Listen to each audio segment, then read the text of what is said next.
and Gabby Williams were slow to get up after a collision underneath the basket. Here's what happened. Oh, that is a major collision for the two of them. They both knock heads. It took them both some time to get to their feet. Lexie Hull took a head-to-head collision so bad, fans thought her night was over. Minutes later, she returned to the court with a knot on her forehead, diving for rebounds like nothing happened. And that single act of toughness told you everything you need to know about this Indiana Fever team. They walked into Nike's big Caitlin Clark celebration night without Caitlin, without half their guards, and walked out with a season-sweeping win over the Seattle Storm. So how did Hull, Aliyah Boston, Odyssey Sims, and Kelsey Mitchell flip the entire Fever narrative in one night? And what did Aliyah Boston say about the game that has the entire locker room fired up? If you support the Fever, then comment, "I've got the Fever." Let's go. Woo! First home game. Got a dub. Let's get it. Big dub. Let's go. Fever dub. Bow. Woo! Dubs. It's giving sweet. Indiana's challenges started well before the opening tip. Caitlin Clark was still sidelined with the groin injury that had already kept her out since mid-July.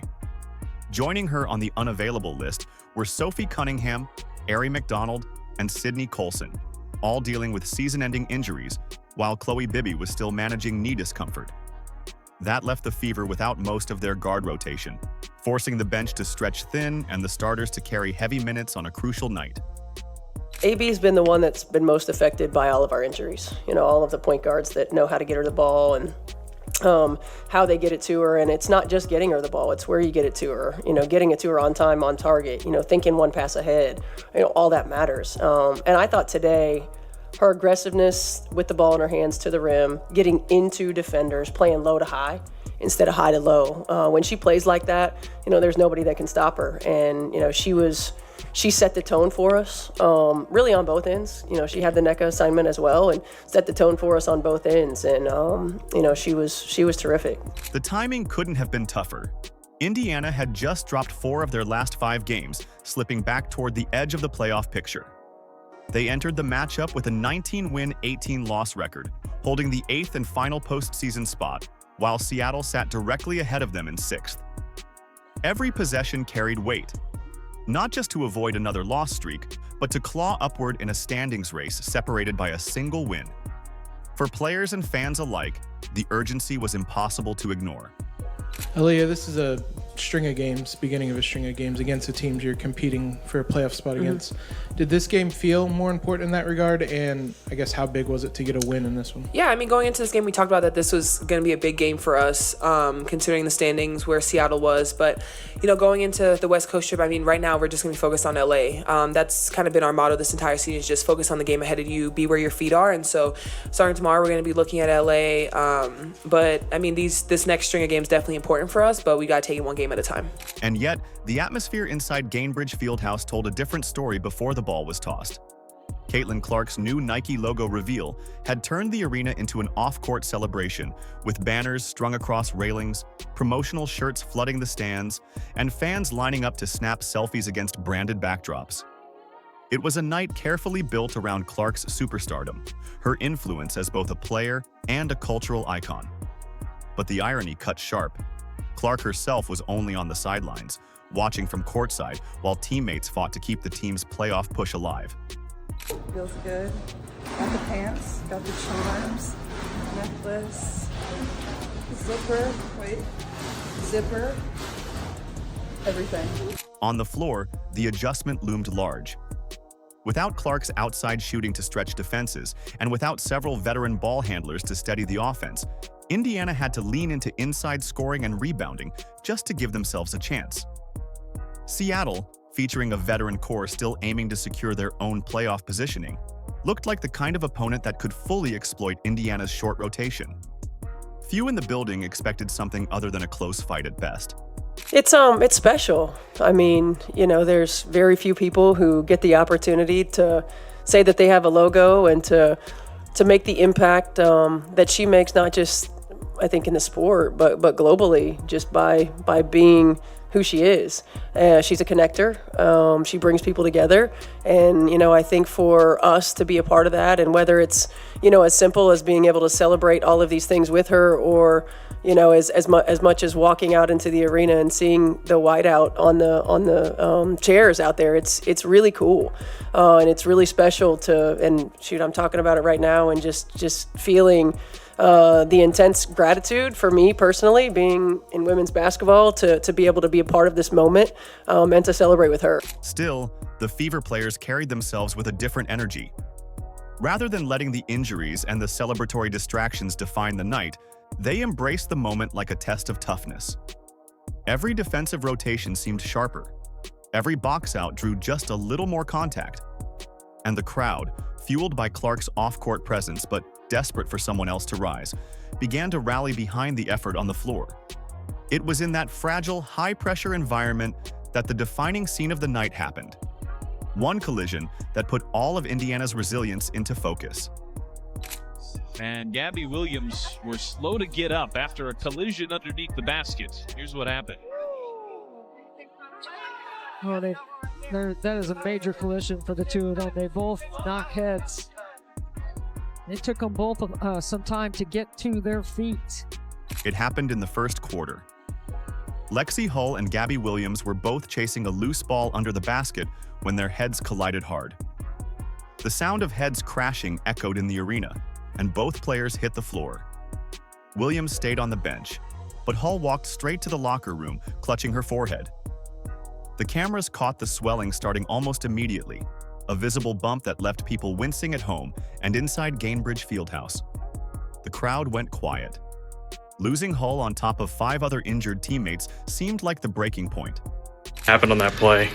Well, I didn't know exactly what happened when it happened. It was kind of just like a clash. But looking at the video, it just, Gabby and I ran into each other.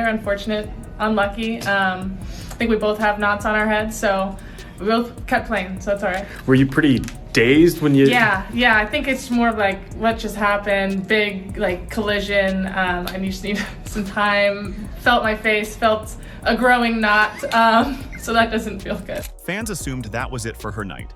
There's no way someone takes a shot like that and comes back in the same game, especially when you see the knot growing on their head. And here's the thing, Hull isn't a flashy scorer, but on a depleted Indiana roster, her effort is non-negotiable. She defends the best guards, hustles for 50-50 balls, and brings the kind of energy that connects the rest of the team. Without her, Indiana would have been even more exposed on the perimeter. Everyone in the building knew it. The collective thought was simple. If she's out, how do they possibly survive? Storm basketball. Delivery starters, Kelsey Mitchell, Lexie Hull. Second to the floor. Minutes ticked away. Then, nearly out of nowhere, Hull reappeared and checked back in. The swelling was obvious, but she stepped on the floor with the same intensity as before. The first possession she played told you everything. She dove on the floor, going after a loose ball like nothing happened. The crowd erupted, standing to cheer for her return. What looked like an ending turned into the spark of the night. Hull herself later admitted she felt disoriented right after the hit, but she still came back and played heavy minutes. She even joked that everyone was telling her she looked beautiful despite the giant lump. Getting back on the bench, was everybody just kind of staring at your forehead directly? And... I knew, yeah. Everyone's like, you look beautiful. I'm like, I know I look insane. But it honestly looks better now than it did when it first happened, so hopefully this goes down quick. Did you glance up at the video board to see it? Did you get a look at it? No, I could see it looking out. I could see it just from my own eyes. So I didn't need to look anywhere. I knew it was going to be big. No way. So it's in your peripheral vision? Yes. It was literally sticking out. I mean, it's still big right here, but it was bigger and I could see it. So they brought it down a little. Your teammates, your coach, the GM, everybody's just kind of talking about your toughness, I guess. So there's not really a good way to ask that question, but if you could just talk to me about that toughness and where that comes from. I mean, if I can play, if I feel like I can play, whether or not I look good or not isn't the problem. So, I think for me, it's just the team is the most important thing, getting wins the most important thing, and if I can contribute in any way I can, that's what I'm going to do. So if it's playing a little injured, playing a little hurt, that is what it is. Awesome. That decision to keep battling spread through the team quickly. The bench noticed. The starters noticed. And Aliyah Boston made it clear later. She called Hull the definition of tough. It wasn't just praise. It put a name on the identity the Fever showed that night. Lexie Hull gets hit in the head there at the beginning of the game, comes back in. If you could just speak to her toughness and what it meant seeing her fight through what sure was not very pleasant. I feel like Lexie's the definition of tough. Yes. I think when you just think of her as a player, the way that she hustles, she likes to get loose balls, extra offensive possessions. That's what she does. I mean, she got hit, she came back and just continued to contribute again. Was a pest on defense, just making her presence felt, offensive rebounds, and that's just who Lexie is. So. Their coach saw it the same way. Stephanie White called the collision disgusting, but described Hull as unshakable. White said she never shows if she's hurt, she just gets back up and competes every possession. And that's what she did. Yeah, I mean, that was disgusting. I don't know if y'all saw it, but I mean, it's who she is. You know, she's just a tough young woman who battles every possession, and you know, you can never tell if Lexie does, if she's hurt, if she's injured, if she goes down, if she gets back up. She just always has the same expression, and she just plays her butt off. And you know, I'm thankful that it wasn't worse, and thankful that she was able to come back. But she really kind of epitomizes the toughness and the grit of this team. The numbers backed it up. Hull finished with 9 rebounds and a team best plus-minus of +31. It was her grit and defense that shut down the Storm's flow while sliding into lineups that looked patched together. Her return flipped the energy in the building and told everyone this wasn't going to be a game about surviving. It was going to be a game about making a statement. And that toughness set the stage for Boston, Sims, and Mitchell to take over. Bouncing. Boston can't finish inside, but able to tap it back out. Hull tracks it down and steps into a 3 and connects. I know.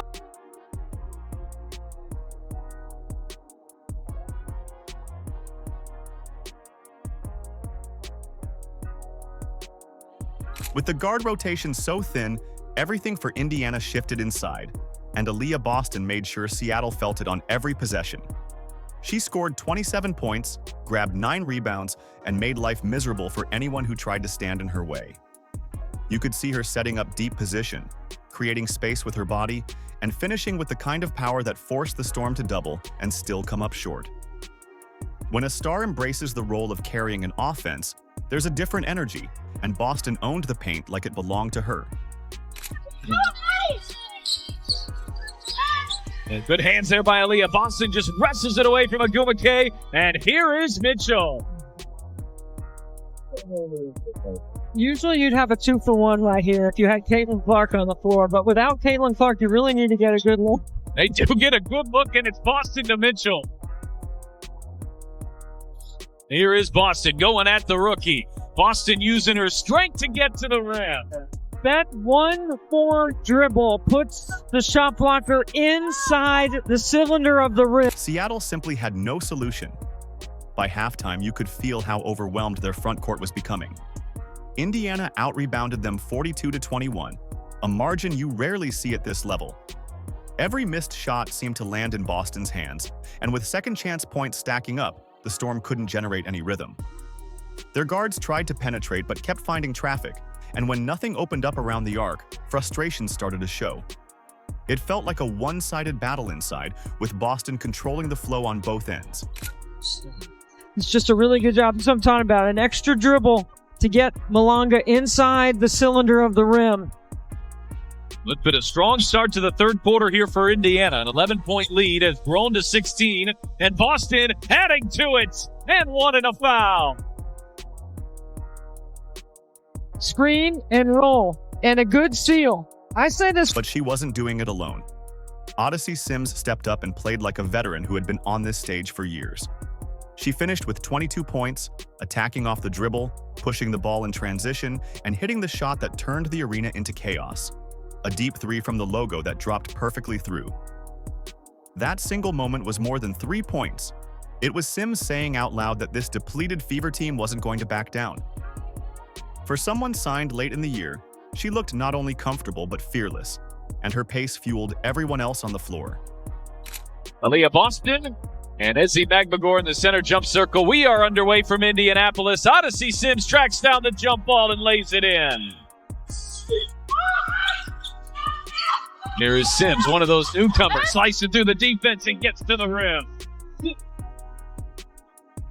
I love the vertical game of the Fever right now. In this building, 2007, finished third all-time points scored.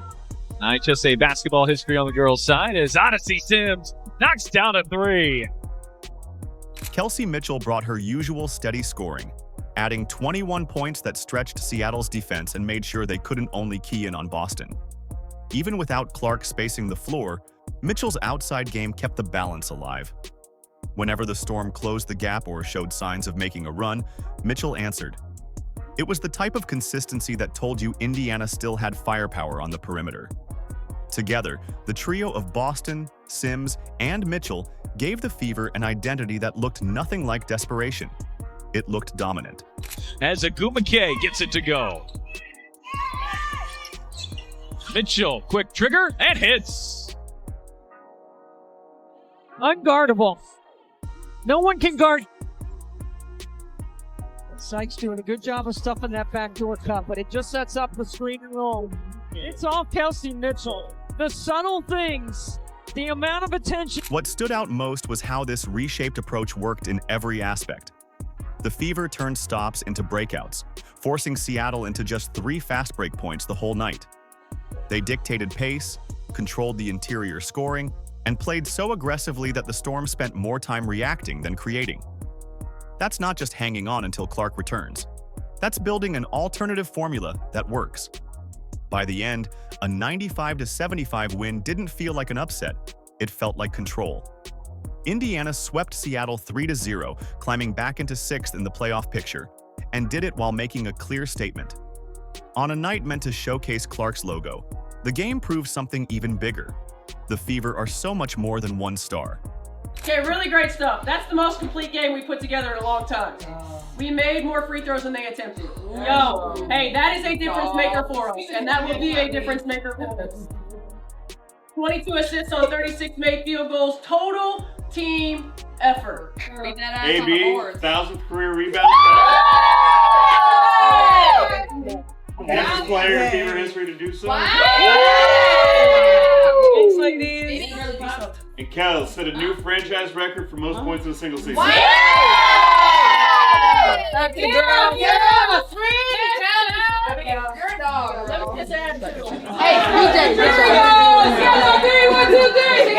So with Caitlin close to getting back on the floor, the real question is simple.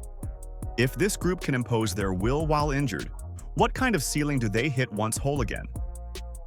While the Fever were celebrating their most complete win in weeks, the sight everybody was waiting for finally happened. Caitlin Clark was back on the practice court.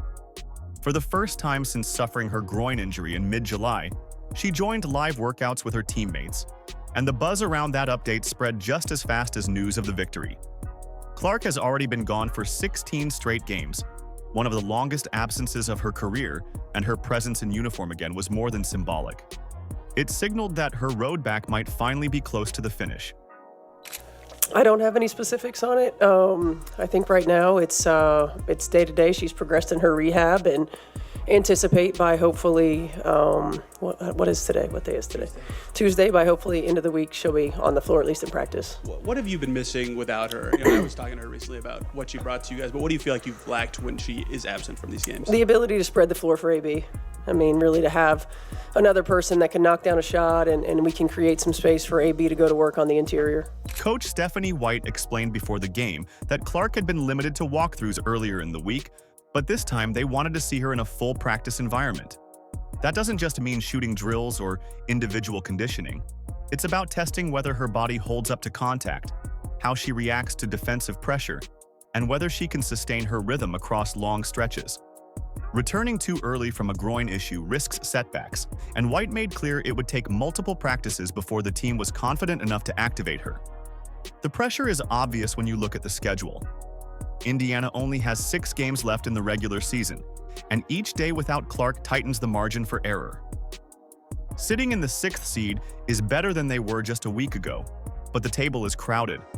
One small losing streak can easily push the Fever out of position and send their playoff hopes tumbling. Context makes Clark's recovery even more urgent.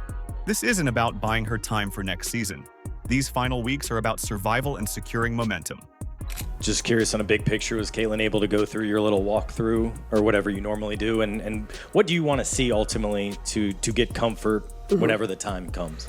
Yeah, she went through our walkthrough yesterday. Today it was very short, prior to game time, but she went through it yesterday, and I want to see her in practice, live in practice. I want to see her continue to work to not just build endurance, but to be able to handle contact 94 feet as it's going to be in game, and to be able to do that and sustain from an endurance standpoint. And that's going to take multiple practices to make sure that there's no regression. And as most of us know, when we get fatigued, we look different, and see how she plays through fatigue. The contrast for fans inside Gainbridge Fieldhouse couldn't have been sharper. On the same night her Nike logo was plastered across the arena, Clark sat courtside in a simple warm-up fit. She smiled, she cheered, but the spotlight still felt incomplete without her on the floor. That picture alone told the story. The brand was thriving, yet the team around her had been forced to chase wins without their most dangerous weapon. Step by step, her progress is becoming clear. First, it was solo shooting work, then light contact. Now she's graduating to practices, arguably the last barrier before suiting up again. Many are looking at Friday's trip to Los Angeles as the target for her return. It's against the Sparks, a Western Conference opponent, but more importantly, it buys the Fever time to reintegrate Clark before back-to-back showdowns with teams like Phoenix and Minnesota. Her comeback isn't only about her numbers or her highlights. It's about unlocking the group that just stunned Seattle and imagining how much stronger they get with Clark stretching defenses and fueling fast breaks. If they can win like this shorthanded, the version at full strength has the potential to turn this playoff race upside down. What Indiana proved against Seattle went far beyond one win. They showed toughness, they showed identity, and most of all, they showed they can carry a fight even when their biggest star is missing. That matters because Caitlin Clark is almost back. Stephanie White made it clear her next hurdle is live practice and contact work, the final step before game action. Imagine how this group looks when she returns, stretching defenses and adding her playmaking to what already works. Was this the night the Fever shifted from injured pieces into a playoff-ready threat? If you support the Fever, then comment, "I've got the Fever." Like, subscribe, and turn on all notifications so you never miss out. Click the video on the screen, and we will see you in the next one.